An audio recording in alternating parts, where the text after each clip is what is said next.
Dear student, in the last lecture we have seen how the element is classified into metals, non-metals, metalloids.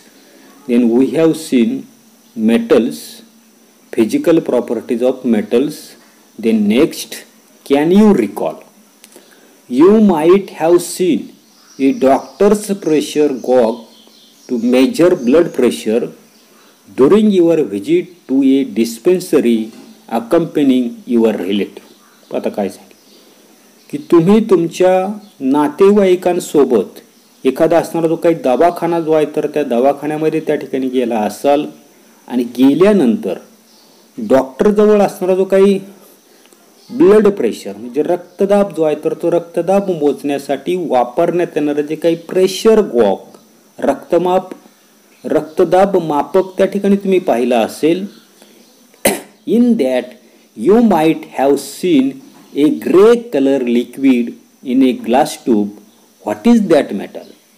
आता त्या ठिकाणी असणारा जो काही रक्तदाब मापक जो आहे तर त्याची असणारी काही काचेची नळी जी आहे तर त्या काचेच्या नळीमध्ये आपल्याला ग्रे कलर्ड लिक्विड म्हणजे राखाडी रंगाचा एक द्रव त्या ठिकाणी तो पाहिला असेल तर तो कोणता धातू आहे तर आपल्याला सांगता येईल की त्या ठिकाणी तो पारा जो आहे मर्क्युरी जो आहे तर तो मर्क्युरी तो असणारा जो काही प्रेशर गॉग जो आहे तर त्या प्रेशर गॉगमध्ये त्या ठिकाणी वापरला जातो. आता पुढे आपण त्या ठिकाणी काय पाहतोय की फिजिकल प्रॉपर्टीज ऑफ मेटल्स त्या ठिकाणी पाहतोय. त्याच्यामधली पहिली आपण त्या ठिकाणी पाहिली फिजिकल स्टेट. त्याच्यानंतर सेकंड प्रॉपर्टी आपल्याला दिलेली की लस्टर, याला आपण त्या ठिकाणी काय म्हणताना दिसतो चकाकी त्या ठिकाणी म्हणताना दिसतो. Take copper vessel at your home. काय करायचं आपल्या घरामध्ये असतानाची काही तांब्याची असणारी काही भांडी जी आहेत तर ती भांडी त्या ठिकाणी घ्यायची. Scrub them with lemon and rinse with water. आता अशा प्रकारची असणारी काही तांब्याची भांडी त्या ठिकाणी घ्यायची आणि त्याला काय करायचं लिंबाचा असणारा तो काही ज्यूस जो आहे तर रस जो आहे तर त्या रसाच्या साहाय्याने स्क्रब करायचे. स्क्रब करायचे म्हणजे घासायचे आणि काय सांगितले अँड राइन्स विथ वॉटर आणि पाण्याच्या साहाय्याने त्या ठिकाणी धुवून त्या ठिकाणी घ्यायचे. Observe the lustre before and after cleaning.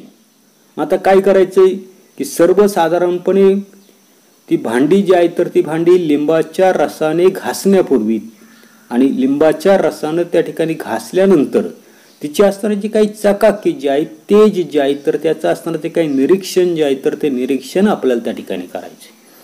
Light gets deflected from the clean or freshly cut surface of the metal and the metal look lustrous. तर आपल्या असं लक्षात येताना दिसते की धातूचा घासलेला किंवा नुकताच कापलेला जो काय असताना तो काही पृष्ठभाग जो आहे सरफेस जो आहे तर त्या सरफेसवरून काय होताना दिसते असताना जो काही प्रकाश जो आहे तर त्या प्रकाशाचं रिफ्लेक्शन होताना दिसते. लाईट गेट रिफ्लेक्स म्हटलेलं आहे. आणि दुसरं आपल्याला सांगितलंय की तो धातू जो आहे तर तो धातू कसा दिसतो आपल्याला त्या ठिकाणी तेजस्वी जो आहे तर तो तेजस्वी त्या ठिकाणी आपल्याला आढळून येताना दिसतो. त्याच्यानंतरची थर्ड प्रॉपर्टी आपल्याला दिलेली हार्डनेस कठीणपणा. की generally metals are hard not soft. सर्वसाधारणपणे आपल्या लक्षात येतं नसते की धातू जे आहे तर ते धातू त्या ठिकाणी कठीण त्या ठिकाणी आहेत आणि ते कसं सांगितलं आपल्याला नॉट सॉफ्ट म्हणजे त्या ठिकाणी ते मऊ नसतात. पहिला त्या ठिकाणी एक्सेप्शन आहे अपवाद आहे. Sodium and potassium are soft and can be easily cut with a knife. काय सांगितले की सर्वसाधारणपणे या ठिकाणी असणारे जे काही दोन धातू जे आहेत तर त्याच्यापैकी असणारा तो काही सोडियम आणि पोटॅशियम हे जे काही दोन धातू जे आहेत तर ते दोन धातू त्या ठिकाणी मऊ असतात आणि आपल्याला सांगितले can be easily cut by a knife. चाकूच्या साह्यानं सहजगत्या हे असणारे जे काही धातू जे आहेत तर ते धातू आपण त्या ठिकाणी कापू शकतो. त्याच्यानंतरची फोर्थ प्रॉपर्टी आपल्याला या ठिकाणी दिलेली पहा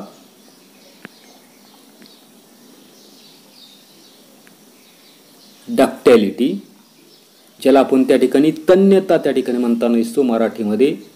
आता काय दिलेले ductility. Have you ever gone to a goldsmith shop. तुम्ही कधी त्या ठिकाणी सोनाराचं असणारं जे काही दुकान जे आहे तर त्या दुकानामध्ये त्या ठिकाणी गेला का?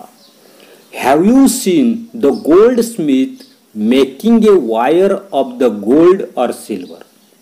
मग अशा ठिकाणी तो जो सोनाराचं असणारं जे काही दुकान जे आहे तर त्या दुकानामध्ये सोनाराला सोनं किंवा चांदीची असणारी काही तार जे आहे तर ती तार त्या ठिकाणी तुम्ही बनवताना त्या ठिकाणी पाहिली का? पण गेल्यानंतर तुम्ही जर निरीक्षण करा, when a metal is pulled through a hole its wire is formed. आता काय सांगितलंय की सर्वसाधारणपणे त्या ठिकाणी ते सोनार जो आहे तर त्या सोनाराकडे एक त्या ठिकाणी धातूची असणारी काही पट्टी जी आहे तर ती पट्टी त्या ठिकाणी असते आणि या पट्टीला सर्वसाधारणपणे अशा प्रकारची छोटी मोठी अशा प्रकारची असणारी जी काही छिद्र जे आहे तर ते छिद्र त्या ठिकाणी असतात. तर त्या छिद्रामधून तो असणारा जो काही सोन्याचा असणारा जो काही धातूची असणारी जी काही सळई जी आहे तर ती सळई काय करता दिसतो, तर हे जे काय असणारे जे काही होल जे आहे तर त्या होलमधून त्या ठिकाणी तो खेचताना दिसतो. आणि म्हणून या ठिकाणी छिद्रामधून तो जर धातू जर आपण त्या ठिकाणी जर ओढला तर आपल्या असं लक्षात येताना दिसते की त्याची वायर जी आहे तर ती वायर त्या ठिकाणी काय होताना दिसते, तयार त्या ठिकाणी होताना दिसते. This property of the metal is called ductility. आणि धातूचा हा जो काय असणारा जो काही गुणधर्म जो आहे तर त्या गुणधर्मालाच आपण त्या ठिकाणी डक्टिलिटी म्हणजे तन्यता जी आहे तर ती तन्यता त्या ठिकाणी म्हणतो. म्हणजे ओढून काय करू शकतो आपण त्या ठिकाणी तो धातू जे आहे तर त्या धातूच्या आपल्याला त्या ठिकाणी तार बनवता येताना दिसते. तर यालाच त्या ठिकाणी काय म्हटलेले, तन्यता त्या ठिकाणी म्हटलेले. त्याच्यानंतरची पुढची प्रॉपर्टीज आपल्याला दिलेली की मालिएबिलिटी. आता malleability, take an iron nail, place it on a platform and keep on hammering it. एक खिळा त्या ठिकाणी घ्यायचा आहे आणि हा खिळा घेऊन त्याला ओट्यावर ठेवून म्हणजे सपाट अशा प्रकारच्या भागावर तुम्ही त्या ठिकाणी ठेवा. त्या ओट्यावर त्या ठिकाणी ठेवून काय सांगितले, हॅमर म्हणजे हातोडा जो आहे तर त्या हातोड्याच्या साहाय्याने हॅमरिंग करायचे, हातोड्याने त्या ठिकाणी ठोकत राहायचे. After some time you will see a thin sheet forming.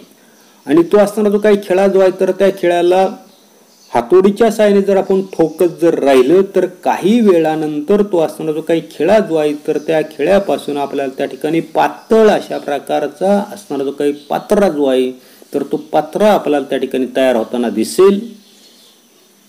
This property is called malleability of the metal. आणि धातूचा हा जो काय असणारा जो काही गुणधर्म जो आहे तर त्या गुणधर्मालाच आपण त्या ठिकाणी काय म्हणतो नसतो, वर्धनीयता त्या ठिकाणी म्हणताना दिसतो, मालिएबिलिटी म्हणताना दिसतो. म्हणजे ठोकल्यानंतर तर त्याचं जर त्या ठिकाणी पातळ अशा प्रकारचा असणारा जो काही पात्रा जो आहे तर त्या पात्र्यामध्ये रूपांतर होत असेल तर त्याला आपण म्हटलं त्या ठिकाणी मालिएबिलिटी. ओढल्यानंतर त्याच्यापासून जर आपल्याला त्या ठिकाणी तार जर मिळत असेल तर अशा प्रकारचा त्या धातूचा असणारा जो काही गुणधर्म जो आहे तर त्या गुणधर्माला म्हटलं आपण त्या ठिकाणी डक्टिलिटी. त्याच्यानंतरची पुढची प्रॉपर्टी आपल्याला दिलेली कंडक्शन ऑफ हीट. म्हणजे असणारे जे काही उष्णतेचं जे काही वहन, कंडक्शन ऑफ हीट. पहा, take a copper plate, fix some wax at one of its end. या ठिकाणी काय करायची, तांब्याची असणारी काही पट्टी जी आहे तर ती पट्टी त्या ठिकाणी घ्यायची, प्लेट त्या ठिकाणी घ्यायची आणि ही जी काही तांब्याची असणारी काही पट्टी जी आहे तर त्या पट्टीच्या एका टोकाला काय करायचे, थोडंसं असणारे काही मेन जे आहे तर ते मेन त्या ठिकाणी लावायचे. आणि नंतर काय सांगितले बा, heat the other end and observe what happens. त्याच्यानंतर हे जे काय असणार ते काही दुसरं टोक जे आहे तर त्या दुसऱ्या टोकाला काय करायचे, सर्वसाधारणपणे उष्णता जी आहे तर ती उष्णता त्या ठिकाणी द्यायची आणि उष्णता दिल्यानंतर नेमकं काय होतंय तर त्याचं असणारं जे काही निरीक्षण जे आहे तर ते निरीक्षण आपल्याला त्या ठिकाणी करायचे. आता डिस्कस विथ टीचर, शिक्षकांबरोबर चर्चा करायची. काय होतं नसते पहा की आपल्या असं लक्ष देता नसते की त्या धातूच्या असणारं जे काही एक टोक की ज्याच्यावर आपण त्या ठिकाणी मेन जे आहे तर ते मेन त्या ठिकाणी ठेवलेले आणि त्या टोकाला त्या ठिकाणी काय केलं, दुसरं टोक त्या ठिकाणी आपण गरम केलं. तर गरम केल्यानंतर काय होतं नसते, ज्या पहिल्या टोकाला लावलेले जे काही मेन जे आहे तर ते मेन त्या ठिकाणी मेल्ट होतो, वितळतो. म्हणजे एका टोकाला उष्णता दिली तर दुसऱ्या टोकावरच असणारे जे काही मेन जे आहे तर ते मेन त्या ठिकाणी मेल्ट होताना दिसते. याचा अर्थ एका टोकाला दिलेली जी काही उष्णता जी आहे तर ती दुसऱ्या टोकापर्यंत त्या ठिकाणी गेली. याचा अर्थ तो धातू जो आहे तर त्या धातूमधून उष्णतेचं असताना जे काही वहन जे आहे तर ते वहन त्या ठिकाणी होताना दिसतं. का की metals are good conductor of heat. याच्यावरून आपण सांगू शकतो की धातू जे आहे तर ते धातू त्या ठिकाणी उष्णतेचे सुवाहक आहेत. Silver, copper and aluminium are the best conductor. आता काय सांगितले, बेस्ट कंडक्टर ऑफ हीट म्हणजे सर्वसाधारणपणे चांदी असेल, तांब असेल, ॲल्युमिनियम असेल हे उष्णतेचे सर्वात चांगले अशा प्रकारचे असणारे जे काही वाहक जे आहेत तर ते वाहक त्या ठिकाणी आपल्याला सांगितलेले. त्याच्यानंतरची पुढची प्रॉपर्टी आपल्याला दिलेली कंडक्शन ऑफ इलेक्ट्रिसिटी, विद्युततेचं वहन. Which metals are use to make electrical wires. आता काय प्रश्न की विजेच्या तारा बनवण्यासाठी कोणकोणत्या धातूंचा उपयोग केला जातो. की आपल्याला माहिती आहे आपल्या घरामध्ये जे काही फिटिंग केलेली असते तर त्या फिटिंगमध्ये सर्वसाधारणपणे कॉपर आणि ॲल्युमिनियमची वायर त्या ठिकाणी वापरलेली. त्याच्यानंतर स्ट्रीट लाईटचा जर आपण विचार केला, रस्त्यावर असणारे जे काही इलेक्ट्रिकचे असणारे जे काही पोल जे आहेत तर त्या पोलच्या दरम्यान त्या ठिकाणी आपल्याला ॲल्युमिनियम वायर जे आहे तर ते ॲल्युमिनियम वायरचा त्या ठिकाणी वापर जो आहे तर तो वापर त्या ठिकाणी केलेला आहे. आता का केलेला आहे की metals are good conductor of electricity. आपल्याला माहिती की हे जे काही धातू जे आहे तर ते धातू त्या ठिकाणी विद्युततेचे चांगले त्या ठिकाणी सुवाहक आहेत. Lead is an exception which is neither a good conductor of heat nor a good conductor of electricity. या ठिकाणी याला अपवाद आहे. असणारा जे काही लेड ज्याला आपण त्या ठिकाणी शिसम म्हणताना दिसतो हा त्या ठिकाणी धातू आहे, परंतु हा धातू त्या ठिकाणी त्याला अपवाद आहे. हा जो असणारा जे काही लेड जो आहे, शिसे जो आहे तर हा शिसे हा एकमेव असा धातू आहे की जो उष्णता आणि असणारे जे काही वीज या दोघांचाही त्या ठिकाणी सुवाहक नाही तर त्या ठिकाणी तो दुर्वाहक त्या ठिकाणी असणार. त्याच्यानंतरची पुढची प्रॉपर्टी आपल्याला दिलेली की डेन्सिटी, घनता. Metal have high density. धातू जे आहेत तर त्या धातूंची असणारी जी काही घनता जी आहे तर ती घनता त्या ठिकाणी जास्त असते. पण डिफरन्शिएटसाठी या ठिकाणी लक्षात ठेवायचं मेटल्स आणि नॉन मेटल्स मधले आपण असणारे जे काही डिफरन्स जे आहेत तर ते डिफरन्स आपण त्या ठिकाणी पुढे पाहणार आहोत. तर त्यावेळेला हे असणारे जे काही पॉईंट जे आहेत तर ते पॉईंट तुम्हाला त्या ठिकाणी लक्षात ठेवायचे की मेटल्स हॅव हाय डेन्सिटी. धातू जे आहेत तर त्या धातूंची असणारी जे काही घनता जी आहे तर ती घनता त्या ठिकाणी जास्त असते. Sodium, potassium and lithium are exception. की सर्वसाधारणपणे धातू जे आहेत तर त्या धातूंची घनता त्या ठिकाणी जास्त असते, परंतु ही जी काय असणारे जे काही त्यांची असणारे जे काही कॅरेक्टरिस्टिक जे आहेत तर त्या कॅरेक्टरिस्टिकला काही धातू त्या ठिकाणी अपवाद आहेत. उदाहरणार्थ पोटॅशियम, सोडियम, लिथियम. पुढे आता काय सांगितलेले, sodium, potassium and lithium are exception having lower density than the water. म्हणजे या ठिकाणी आपल्या लक्षात येताना असते की सोडियम असेल, पोटॅशियम असेल, लिथियम असेल यांची घनता त्या ठिकाणी पाण्यापेक्षा त्या ठिकाणी कमी आहे. आता मुळामध्ये पाण्याची असणारी जी काही घनता जी आहे तर ती घनता 1 ग्रॅम पर सीसी त्या ठिकाणी असते.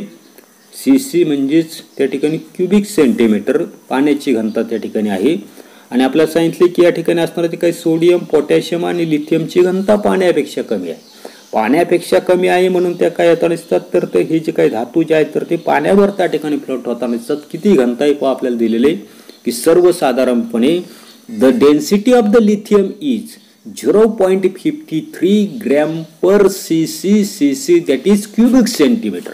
या ठिकाणी मगाशी मी सांगितले की पाणी जे आहे तर त्या पाण्याची घनता 1 ग्रॅम पर सीसी आहे, तर लिथियम जो आहे तर त्या लिथियमची असणारी जी काही डेन्सिटी जी आहे तर ती डेन्सिटी 0.53 ग्रॅम पर सीसी त्या ठिकाणी आहे.